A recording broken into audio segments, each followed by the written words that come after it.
당신이 생각하는 하나님은 어떻게 생겼나요? 하나님께서 천지를 창조하셨어요.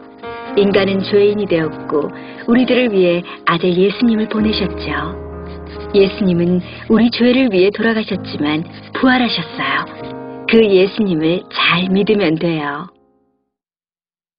난 예수를 믿으니 거짓말해도 구원받을 거야. 성령님은 안 떠나. 죄를 지어도 하나님이 다 이끌어 주실 거야.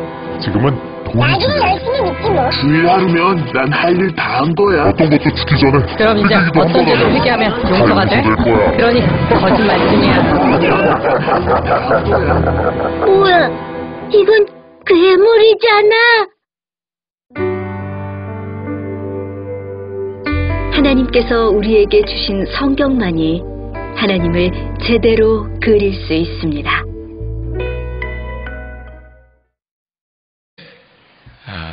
친구들과 신앙 논쟁했던 적이 참 많았습니다.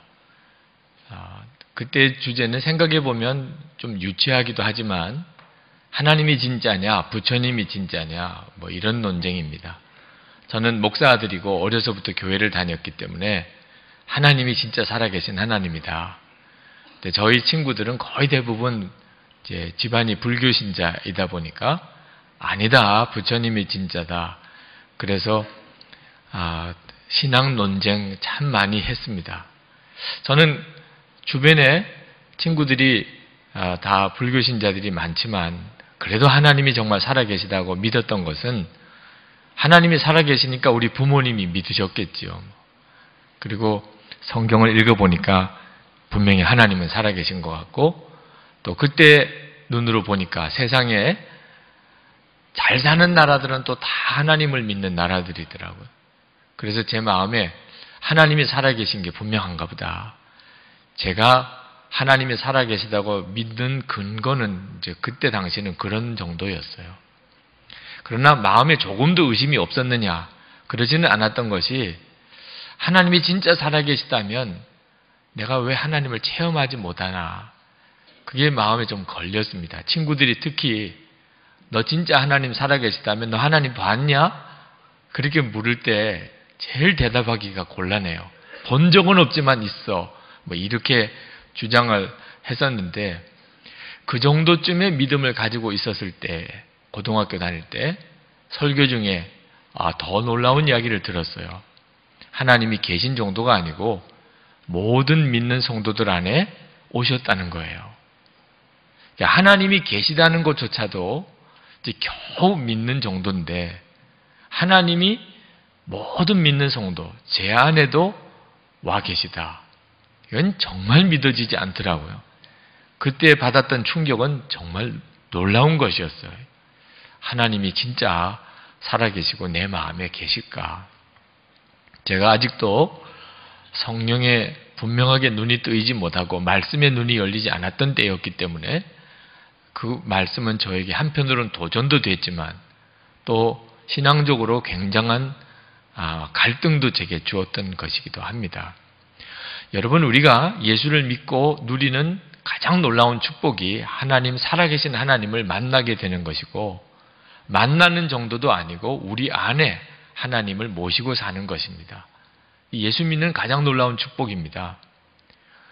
그러나 아직도 예수를 믿지만 정말 하나님은 내 마음 안에 계시다 하는 사실에 대해서 분명히 알지 못하고 사는 이들도 있습니다. 아마 오늘 이 자리에도 계실 겁니다. 내가 교회는 왔고 예수 믿는다고는 하지만 하나님이 내 마음에 와 계시다는 것은 잘 모르겠다 하시는 분들이 있으실 겁니다. 오늘 에베소에 사도 바울이 만난 그 제자들도 그랬습니다. 사도 바울이 3차 전도 여행을 하면서 에베소에 가서 거기서 복음을 전하게 되었는데 이 에베소는 이미 2차 전도 여행 끝에 잠깐 들렀던 곳입니다. 그때 에베소를 떠나면서 에베소 사람들이 붙잡고 좀 더 말씀을 전해달라고 하는데도 하나님의 계획이 떠나는 것이었기 때문에 이제 하나님이 허락하시면 내가 다시 오겠다고 약속을 하고 떠났었던 그 에베소에 사도 바울이 그 약속에 대한 마음의 짐으로 다시 옵니다. 저희가 성지순례 갔을 때 에베소에 들러보았는데 정말 대단한 도시였다는 사실을 보았습니다. 근데 그 에베소에 있는 제자들이 있었습니다. 사도 바울이 그들을 만나보니까 분명히 예수님을 알기는 아는데 무언가 부족해요. 그래서 그들에게 묻습니다. 너희들이 믿을 때 성령을 받았느냐? 그랬더니 그들이 성령이 존재한다는 것 자체를 모른다는 거예요. 그럼 너희들이 무슨 세례를 받았느냐? 그랬더니 요한의 세례를 받았다는 겁니다. 이 요한의 세례는 회개의 세례입니다. 내가 죄인입니다 하는 것을 하나님께 고백하고 그리고 그 죄 사함의 세례를 받는 거죠. 사도 바울이 그들에게 십자가 복음에 대해서 다시 분명히 전하고 성령에 대해서 특별히 말씀에 의해서 가르쳤습니다. 그 말씀을 듣고 그들이 예수님을 정말 마음에 영접하고 그리고 세례를 받은 후에 안수를 받으니까 성령이 그들에게 임했어요. 성령 하나님이 그들 가운데 오셔서 그들이 방언도 하고 예언도 하게 되었다는 게 오늘 본문의 말씀입니다. 오늘 말씀에도 나와 있지만 예수를 믿어도 성령 하나님을 모르고 예수님을 믿을 수 있다는 것을 보게 되지요. 여러분들은 예수를 믿으셨는데 정말 성령 하나님께서 여러분의 마음에 오셨습니까? 그 점을 여러분은 아십니까? 예수님께서 부활하시고 승천하시면서 제자들에게 당부하신 약속이 예루살렘을 떠나지 말고 기도하고 기다리라. 요한은 물로 세례를 주었지만 이제 너희들이 얼마 가지 못해서 성령으로 세례를 받을 것이다. 성령이 임하실 것에 대해서 약속하셨습니다. 그들이 열흘 동안 마가다락방에서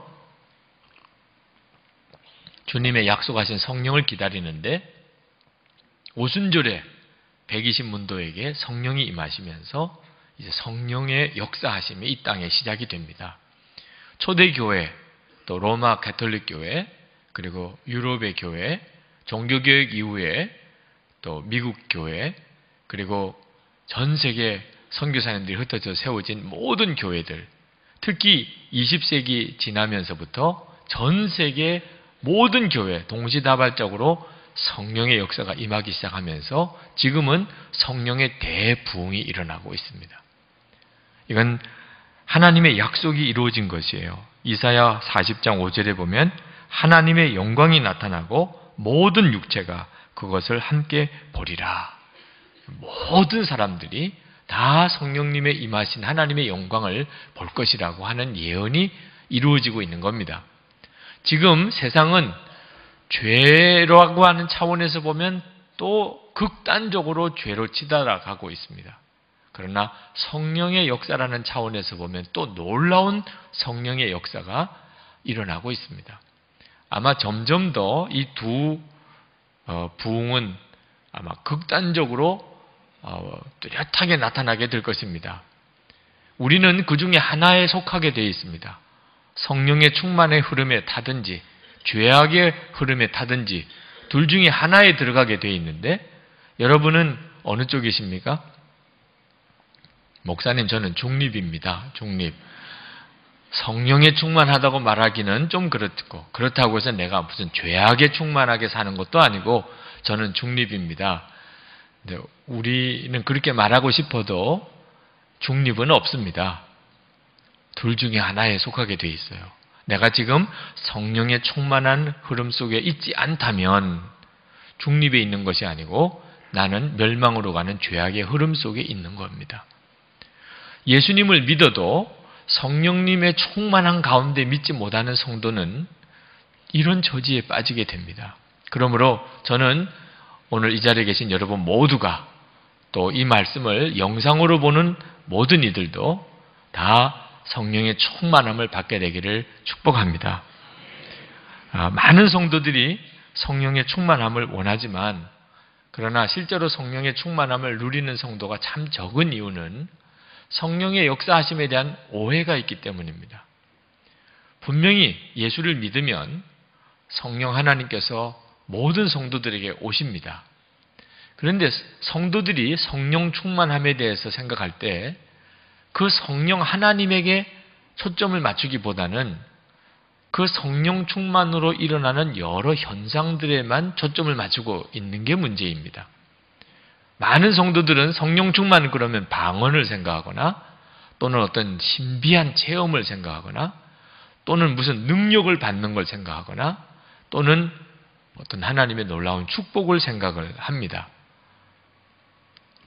성령의 충만함이 우리 가운데 임하면 우리 눈에 보기에 놀라운 일들이 벌어지는 게 사실입니다. 실제로 에베소 교회에 성령이 임하시게 되니까 그 에베소 교회에 놀라운 기사와 이적이 벌어지게 됩니다.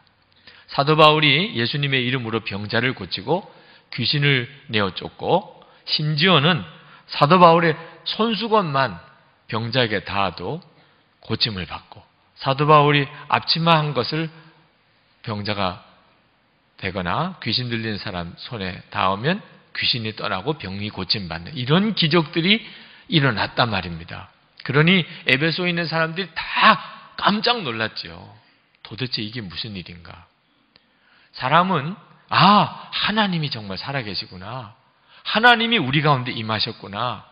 이렇게 생각하기보다는 이런 기적이 어떻게 일어날까? 거기에 관심이 있어요. 그래서 에베소 교회 사람들 중에 예수님의 이름으로 자기는 확신이 없고 사도 바울이 전하는 그 예수의 이름으로 명하니 귀신아 나가라 이렇게 말하는 사람도 생겼다는 겁니다.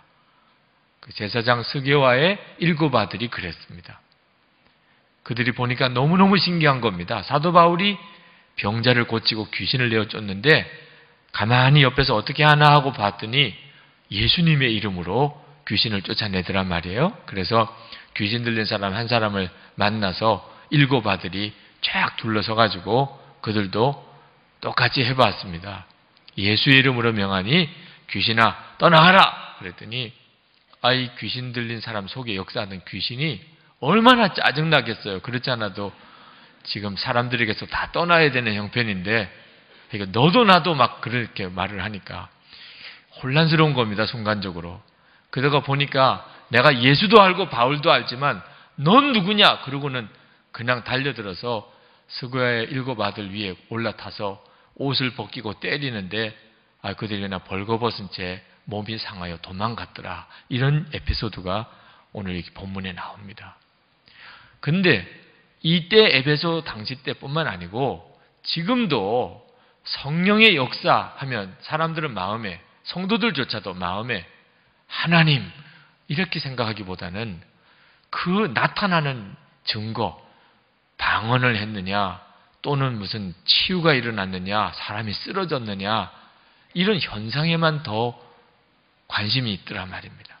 성령의 능력을 내가 받았나 어떤 놀라운 체험을 했느냐 또 그것 때문에 내가 무슨 복을 받았느냐 여기에만 관심이 있지 성령 하나님에 대해서는 오히려 전혀 관심이 없더라 그 말입니다. 많은 성도들이 성령 하나님을 마음에 모시는 것을 모르기 때문에 예수를 믿어도 방황합니다. 예수님은 그저 성경에만 있는 분으로 여기고 하나님은 내가 오래 믿었지만 한 번도 살아계신 하나님 체험을 못하고 내 삶 속에 약속한 말씀에 증거가 나타나지를 않는 거죠. 성령 하나님을 몰라서 그렇습니다. 그럼 어떻게 하면 성령의 충만함을 받을 수 있습니까?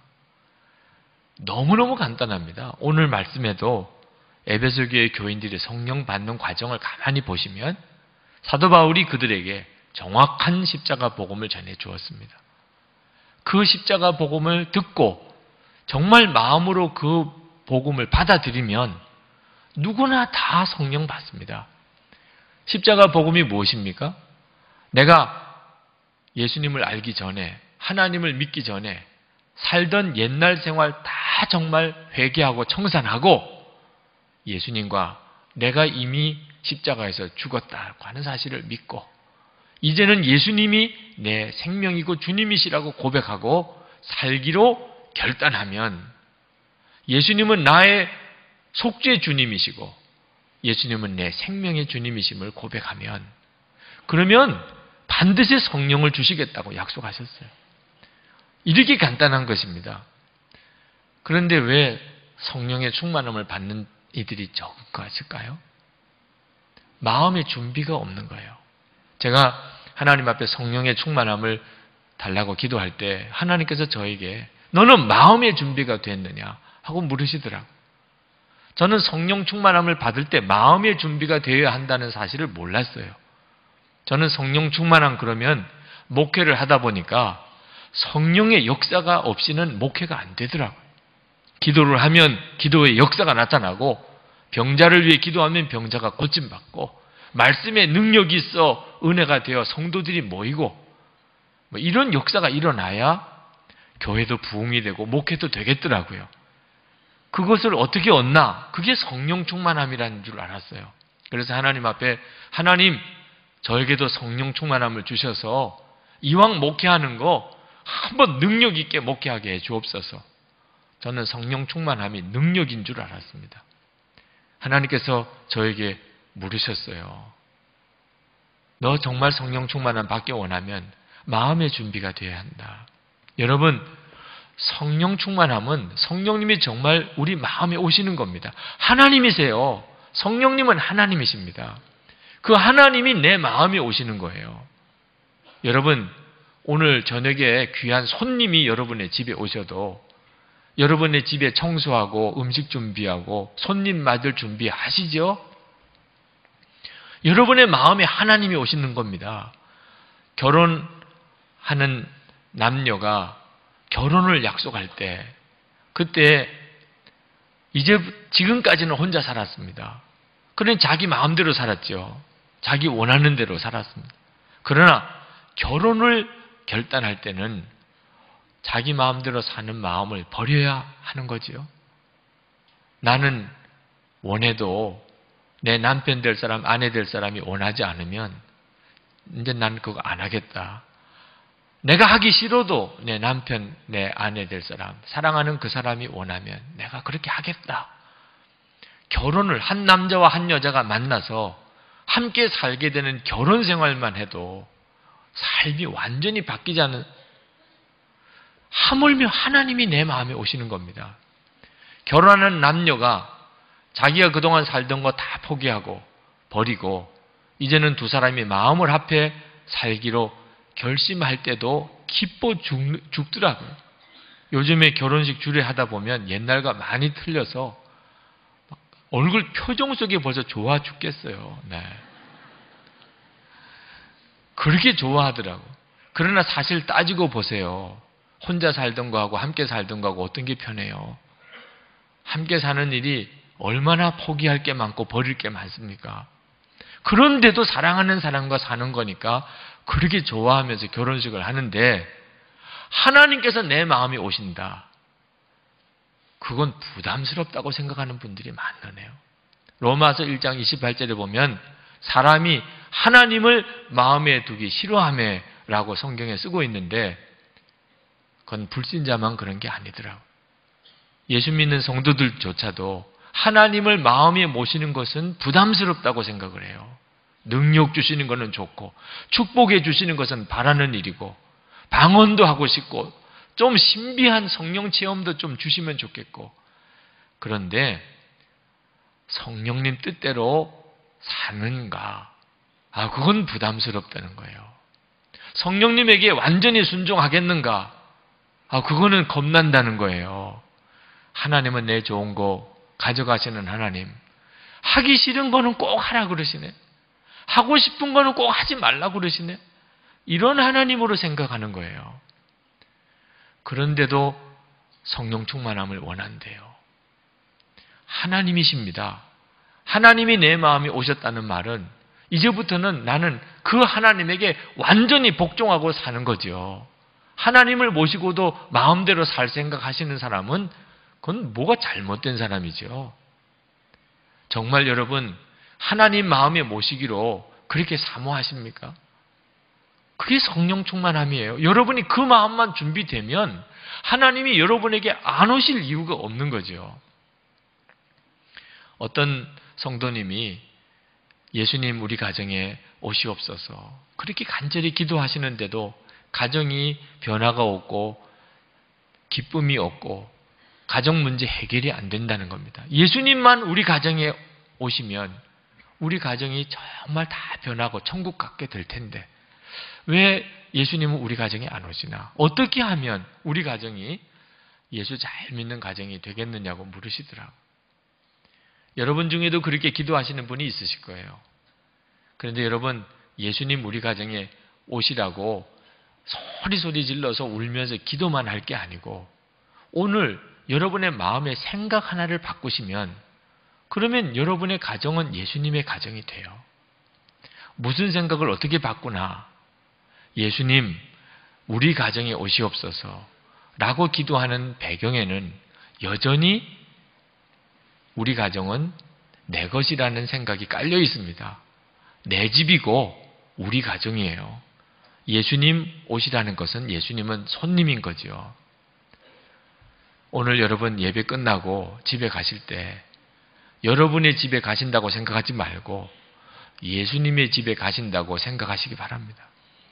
예수님의 집이에요. 여러분이 그 예수님의 집에 들어가 사는 거죠. 예수님이 쓰라고 했으니까.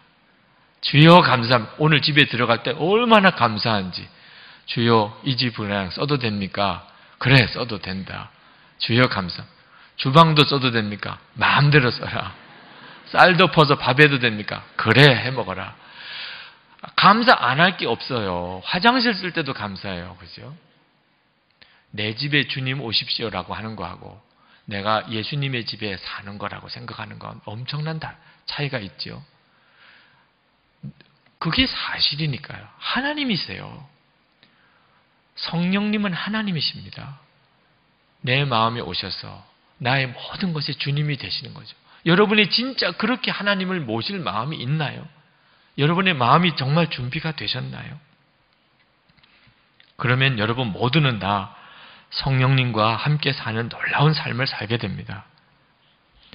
성령 체험을 하신 분들 중에 아직도 성령님을 마음에 모시지는 않은 분들이 있으세요. 성령 체험을 했기 때문에 야, 하나님은 진짜 살아계신 게 맞구나. 성령님은 역사하시는구나. 능력도 얻었어요. 그러나 마음을 가만히 들여다보면 아직도 그 마음에 하나님이 계신 건 아니에요. 자기 마음대로 사니까, 자기 원하는 대로 사니까 그런 하나님은 안 계신 거예요. 하나님이 내 마음에 계시면 그 다음부터는 전부 다 하나님 뜻대로죠. 어떻게 하나님 앞에서 내 마음대로 살 주장을 할 수 있겠어요? 성령 체험은 했는데 아직도 마음에 하나님이 계신 건 아닌 상태에 있는 성도들이 많습니다. 실제로 성령 하나님은 우리 안에 와 계세요. 우리가 예수를 믿고 신앙생활을 하는 것 자체가 성령의 역사이거든요. 성령님은 언제 내 마음에 들어오셨는지는 모르지만 성령님이 내 안에 들어오신 것은 결과를 보고 알아요. 요한복음 3장 8절 말씀에 바람이 임의로 불매 내가 그 소리는 들어도 어디서 와서 어디로 가는지 알지 못하나니 성령으로 난 사람도 다 그러하니라. 여러분, 바람이 어디서 와서 어디로 가는지는 전혀 몰라도 바람 부는 거는 아는 것처럼 성령님이 어떻게 내 안에 들어오셨는지 모르지만 성령님이 내 안에 들어오신 것은 알 수 있어요. 예수님을 주님이라고 믿어지고 하나님 아버지라고 기도하게 되고 은혜 주실 때 은혜가 느껴지고 사랑하라 용서하라 내 마음속에 원수 같은 자에게도 그렇게 말씀하시고 하나님 뜻대로 기도하고 11조 생활 못하고 주일 성수 못하고 하면 근심이 내 마음에 근심이 돼요. 주님의 일을 하고자 하는 소원이 내 마음에 있어요. 할 수 있는 대로 교회를 위해서 주님을 위해서 내가 무언가를 하고 싶어요. 믿지 않는 사람 보면 꼭 전도해서 예수 믿게 하고 싶어요. 이것이 내 안에 계시는 성령님의 역사가 아니면 있을 수가 없는 일들입니다. 이미 성령님은 우리 안에 오셔서 놀라운 일을 하고 계세요. 그런데도 왜 나는 성령의 충만함은 누리지 못하는가? 그 성령님을 하나님으로 대하지 않고 있기 때문입니다. 성령님은 내 안에 오셨지만 실제로는 멸시받을 때가 있어요. 말도 안 되는 일이지만 그게 사실인 거려. 우리는 성령 하나님의 역사에 대해서 하나님께 대하듯이 하지 않습니다. 힘들면 못해요. 어려우면 안 해요. 조금 부담되면 싫어요. 성령님께서 내 안에 오셔서 그동안 얼마나 우리에게 계속해서 말씀하시고 우리를 인도하셨습니까? 우리는 하나님이 내 안에 계신 줄로 조금 더 생각을 안 하고 살았어요. 그러니 하나님이 하나님 되시지 못하신 거예요. 내 안에 오셨지만 세상에 하나님이 이런 대접을 받으시면서 우리 안에 계신 것 자체가 기적입니다. 있을 수가 없는 은혜예요. 그러나 하나님이 우리가 모르니까 그렇게 하는 줄로 그렇게 인정하시니까, 아직도 몰라서 그렇다, 그렇게 인정하시니까 우리에게 오셔서 떠나지 않으시고 지금도 계속 역사하시는 거란 말입니다. 사무엘상 2장 30절에 엘리 제사장에게 예언을 주십니다. 나를 존중히 여기는 자를 내가 존중히 여기고 나를 멸시하는 자를 내가 경멸하리라. 이런 하나님이세요. 그런데 우리는 성령 하나님을 마음에 모시고도 정말 어처구니 없이 하나님 무시하고 하나님 심지어 멸시하는 듯한 언행을 할 때도 많았습니다. 성도 여러분, 오늘 여러분 이 마음을 정말 바꾸셔야 합니다. 성령 하나님이시구나. 하나님이 내 안에 오셨구나. 마땅히 하나님을 하나님으로 섬기는 마음 가지면 여러분 그때부터 얼마나 놀라운 하나님의 역사를 경험하고 사시는지 아십니까? 오늘 에베소 교회에 성령의 역사를 하나님이 강하게 허락하신 이유는 17절부터 20절까지 이런 사람 되도록 만들려고 하심입니다. 17절부터 보시면 에베소에 거하는 유대인과 헬라인들이 다 이 일을 알고 두려워했다는 거예요. 하나님을 경외하는 마음이 일어나는 거죠. 성령 하나님께서 우리 안에 오셔서 어떤 일을 하기를 원하시나? 이제 제발 좀 우리가 하나님을 경외하는 마음으로 무슨 말도 하고 행동도 하고 직장도 다니고 사업도 하고 가정도 꾸리고 제발 좀 그렇게 하라는 거예요. 하나님 앞에서 사는 것처럼 정말 살으라는 거예요. 주 예수의 이름을 높이고 성령님 내 안에 계신 것을 알고 나면 하나님, 예수님에 대한 정말 뜨거운 예배가 일어나요. 성령 받으면 예배가 달라진다는 게 바로 그 말이죠. 그리고 믿는 사람들이 많이 와서 자복하여 행한 일을 고하며 자기의 죄악을 공개적으로 자백합니다. 성령 하나님이 내 안에 계신 것에 눈이 뜨이면 그렇게 안 할 수가 없어요. 내 잘못한 거, 내 죄 다 고백하게 돼요. 공개 자백의 역사가 일어납니다. 그리고 집안에 있던 마술 행하던 책들을 다 모아서 사람들 앞에 내놓고 불사르니 책값만도 은 5만이 되더라. 여러분 집에 한번 가서 오늘 가만히 살펴보세요. 있어서 안 되는 것들이 있으면 다 내놓으셔야 돼요. 성령 하나님을 마음에 모시고 살면서 아니 거실에 양주가 말이 됩니까? 네? 주머니 속에 있는 담배, 아니 그게 어떻게 하나님을 마음에 모시고 가능해요? 화투 다 버리세요. 네. 그 명절 때 쓰려고 했던 거 다 버리세요. 그것도 다. 책꽂이에 혹시 정말 옛날에 정말 하나님 알지 못할 때 그때 사둬놓은 거 또는 무슨 테이프나 비디오 이런 거 있으면 진짜 다 불태워버리세요. 성령이 역사하시면 반드시 그렇게 된다니까. 하라 말라 할 것도 없어요. 하나님 내 안에 계시구나. 내가 거기에 내 전심으로 반응하기 시작하면 그런 걸 두라고 돈을 주고 가지고 있으라고 그래도 가지고 있을 사람 없습니다. 여러분이 정말 성령 하나님을 정말 이렇게 바라보고 살지 않으면 무섭게 됩니다. 성경에 보면 성령 하나님 아니면 세상의 영이에요. 하나님의 성령이 아니면 무서워하는 종의 영이라고 그랬습니다. 고린도전서 2장 12절 말씀에 보면 12장 2절 말씀에 보면 우리가 세상의 영을 받지 아니하고 오직 하나님께로부터 온 영을 받았으니 하나님의 성령이 아니면 세상의 영이라니까. 로마서 8장 15절 말씀에 보면 우리가 무서워하는 종의 영을 받지 않고 양자의 영을 받았으니 하나님의 성령이 아니면 무서워하는 종의 영을 가지고 산다니까.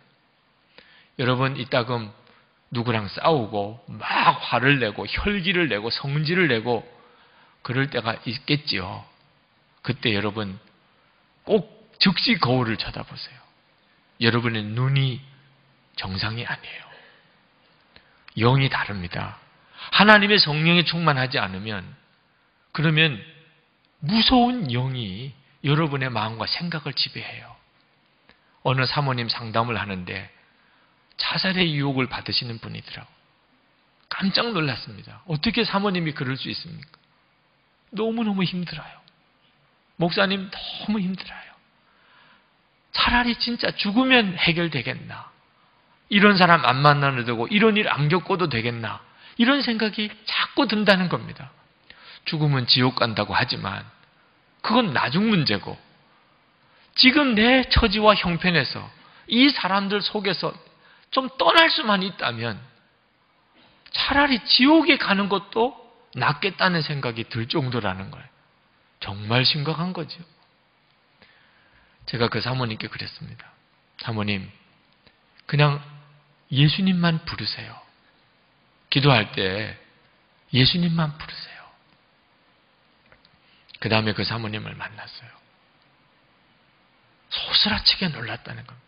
처음에는 억지로 하라고 그래서 예수님이라고만 아무 기도 없이 그냥 예수님만 불렀는데 소스라치게 놀랐어요. 내가 지금 무슨 생각을 하는지. 신앙생활 잘하던 사람도 영적으로 세상의 영에 미혹의 영에 사로잡혀버리고 나면 판단도 다 그러죠. 정말 무서운 길로 가게 돼요. 보지 못하게 되고 깨닫지 못하게 되니까 평생 후회할 길을 간다 그 말입니다. 많은 사람들이 은밀한 죄에 끊지 못하는 이유, 성령 하나님 거부하고 세상의 영에 사로잡혀 있기 때문입니다. 영이 눈을 가리고 있는 거예요. 죄의 실체를 알고 난 다음에 죄 짓고 싶은 사람 한 사람도 없습니다. 교역자 제자훈련 세미나 할 때 질문지가 하나 올라왔어요. 목사님, 나보다도 더 악질인 사람이 있다면 아직도 예수님을 분명히 믿은 게 아니라고 했지만 나는 아직도 나보다 더 악질인 사람이 눈에 보이네요. 어떻게 합니까? 나는 그러면 구원받지 못한 사람입니까? 어느 목사님의 질문이에요. 도무지 미워 죽겠고 용서 절대 안 되는 그런 악질 중에 악질이 있더라 그 말이에요. 그럼 나는 구원 못 받은 사람입니까? 피를 토하는 질문지가 올라왔어요. 여러분, 십자가의 주님을 정말 바라보고 나면 그게 안 보이니까 그런 거예요. 저런 악질도 있나 이렇게 되는 겁니다. 예수님의 십자가 앞에서 서보면 내가 그렇게 악질이라고 하던 그 사람 나랑 똑같아요. 예수님 십자가 못 박아 죽인 죄인이라는 차원에서 똑같아요. 눈이 뜨여야 돼요. 예수 믿었지만 난 복 받은 게 별로 없어요. 그분도 눈이 안 열려서 그랬다니까. 주님의 십자가 앞에 서봐요. 이 세상에 여러분이 부러워하는 그 수많은 사람들과 함께 십자가 앞에 서봐요. 예수 믿고 구원받은 게 얼마나 놀라운 복인가. 눈이 안 열려서 그랬대. 영적으로 완전히 미혹을 당해서 그렇다니까. 소아 암으로 두 눈을 실명한 아이를 둔 어머니가 교회를 나오셨습니다. 아이는 생후 9살에 소아암에 걸리고 그리고는 나이가 들으면서 눈이 실명이 됐어요. 남편은 부도가 나서 집안은 완전히 빚더미에 눌렸습니다. 그 절박한 절망적인 상황에서 전도를 받아서 교회를 나왔습니다. 그러나 교회를 나와서 통곡을 하고 하나님께 기도를 해보아도 아이가 눈이 뜬 것도 아니고 빚이 해결된 것도 아니에요. 마음에는 하나님 원망하는 마음이 가득하고 하나님 믿어도 소용이 없구나 하는 생각이 들었는데 제자 훈련을 받으라는 권면을 받았습니다. 제자 훈련을 받으면서 비로소 말씀을 보는 눈이 열렸어요. 그리고 자기의 죄인됨을 깨닫고 하나님 앞에 한없이 울면서 자기 죄를 회개하던 날 성령을 체험했습니다. 성령의 충만함을 받았어요. 그러고 나니까 놀라운 일이 벌어졌어요. 그 절망적인 형편에 감사가 깨달아지더라는 거예요. 예전에는 고통뿐이라고 생각됐던 모든 일들이 다 감사 조건임을 깨닫고 얼마나 많이 울었는지 모른답니다. 지금의 저는 세상적으로 볼 때 가진 것이 하나도 없어 보일 수 있습니다. 눈에 보이는 것은 앞을 보지 못하는 아들, 부도가 난 남편, 아직도 빚이 많이 남아 있습니다. 그러나 제 생활은 행복 그 자체입니다. 내게는 내 인생의 주인이신 하나님 아버지가 계시고 사랑하는 남편이 있고 아들이 여전히 살아 함께 살고 있습니다. 그들은 분명히 주님께서 나를 사랑하셔서 내게 주신 특별한 선물들입니다. 그래서 더욱 감사하며 사랑하며 살게 되는 것입니다. 성령께서 눈을 열어주시고 나면 그러면 어쩌면 그렇게 보이는 게 다 달라 보이나 말입니다. 성령 하나님 지금 우리 마음에 와 계세요. 문제는 내가 하나님을 하나님으로 여기지 못하고 있는 게 문제입니다. 성도 여러분, 이제 여러분이 마음의 준비를 하셔야 됩니다. 하나님은 하나님이신 거예요. 여러분이 정말 하나님이 내 마음에 와 계시다는 것을 진짜 믿고 그리고 그 하나님의 인도를 여러분이 정말 받기를 원하시면 하나님의 권능, 하나님의 놀라운 축복이 여러분의 삶에도 놀랍게 그대로 이루어집니다. 이 시간에 우리 같이 기도하겠습니다. 여러분의 마음을 하나님께 드리세요. 하나님, 하나님이시군요. 하나님이 제 마음에 오셨군요. 제가 이제부터는 하나님 마음에 모시고 사는 그 삶을 살겠습니다. 하나님 제 삶을 주관해 주시옵소서. 제 삶을 다스려 주시옵소서. 통성으로 기도하겠습니다. 은혜와 사랑이 충만하신 아버지 하나님, 역사해 주소서. 오늘도 사모하는 성도들 위해 임하여 주시옵소서. 하나님의 놀라우신 은혜, 성령의 놀라우신 하나님의 은혜 부어 주시옵소서. 주 예수님, 역사하시는 주 예수님, 충만하신 주 예수님, 오늘도 하나님 사랑하는 성도들 주님 사로잡으소서. 역사하시고 기름 부어주시고 주님 인도해 주시옵소서. 하나님의 영광을 드러내소서. 우리가 하나님의 경외함으로 하나님 살기를 원합니다. 하나님 저희와 함께 계심을 온전한 믿음으로 바라보며 살기를 원합니다. 사랑하는 성도들 믿음의 용기를 더하시고 하나님 믿음의 기쁨을 더하시고 믿음의 감사를 더하시고 하나님을 하나님으로 섬기고 나가는 성도들 위해 하나님 축복해 주소서. 주여 이 시간에 역사하소서. 주여 사모하며 갈급하오니 하나님 역사하소서. 주님 축복해 주소서. 은혜를 더하여 주소서. 하나님 기름 부어 주소서. 하나님 붙들어 주소서. 놀라우신 주, 놀라우신 아버지, 기름 부으시고 은혜를 더하시고 축복하신 한 놀라우신 역사 도와소서. 주님 도와소서. 주님 감사합니다. 아버지 하나님, 에베소에 있는 그 제자들이 성령에 대해서 알지 못했다가 복음의 말씀을 듣고 안수를 받고 성령을 받은 것처럼 오늘도 주님께서 사랑하는 주의 자녀들 이곳에 모아 예배 받으실 때 성령 하나님 우리 가운데 충만하게 허락해 주시는 하나님 계획 믿습니다. 아버지 하나님, 이제 우리의 마음의 심령을 주님을 향하여 활짝 엽니다. 하나님을 모시고 살 마음의 준비로 주님을 기쁘게 맞이합니다. 우리의 인생에 하나님 오시옵소서. 우리의 마음에, 우리의 가정에 하나님 임하여 주옵소서. 주님 사랑하는 성도들에게 믿음의 용기를 더하시고 믿음의 기쁨을 더하시고 믿음의 감사를 더하시고 그리고 능력 있게 살아가게 하소서. 저들이 있는 곳곳에서 살아계신 하나님의 산 증인들이 되게 하소서. 하나님을 모시고 사는 성도로 그 삶을 주옵소서. 축복의 통로가 되게 하시고 하나님의 은혜의 도구가 되게 하시고 하나님의 능력의 사람들 되게 하소서. 오늘도 하나님께 전심으로 예배하고 우리의 마음을 다하여 하나님께 감사의 예물을 올려드립니다. 하나님, 저희들의 삶에서 하나님이 하나님 되시기를 원합니다. 성도들의 삶에 주의 은혜를 더하시고 심령의 육신의 치유를 주시고 가정의 자녀들에게 부부 사이에 기업의 복을 더하시고 사명의 복을 주셔서 민족을 변화시키고 통일을 이루어내고 하나님 열방의 주의 복음을 증거하는 축복의 성도들, 하나님 세우신 교회 되게 하시옵소서.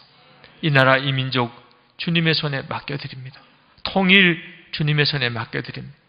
너무나 불쌍한 북한에 있는 동포들 주님 더 오래 기다리지 마시고 풀어주시기 원합니다.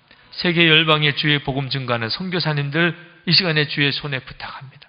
은혜 더하소서, 힘을 더하여 주옵소서. 수많은 선교사들이 나갈 준비하고 있습니다. 주님 축복해 주시옵소서. 예수 그리스도 이름으로 간절히 기도합나이다. 아멘.